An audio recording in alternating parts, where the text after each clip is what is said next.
You've already started touching on that particular subject, the youth themselves. When we can say, okay, you've pointed out quite a number of issues that you'll say maybe, a little bit of struggle here and there in school could actually be detrimental to how they, want to stay mentally fit or mentally healthy and things like that. What will you say are the key things, the most, out there kind of issues that will say, by the way, this is what is actually disturbing these young men and women who are actually in campus at this particular moment? That is a good question. And I will say, like, you see, most people, they will say that young men are suffering from mental health illnesses because they want to achieve like everything at a younger age, of which that is not true.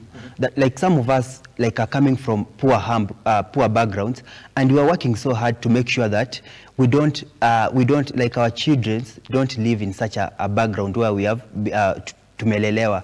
So you find it will be like punishing people for being intelligent. You cannot tell someone I may work hard from primary to high school, then you're trying to tell him that he's trying to achieve everything at his younger age. We are doing that because of our background. Like, I'll say in a way, like, there's that quote of giving whereby we give not because you have much, but because you really understand how hard it feels to have nothing at all. So there is a lot of challenges affecting youth, and I'll talk, let me point this out.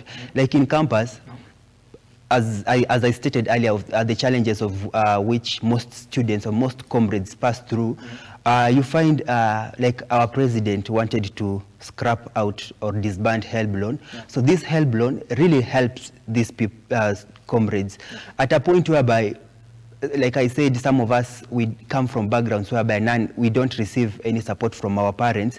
You need to work you are studying during the day, then you work at night. So you find you don't get enough sleep. It is a threat to your mental health.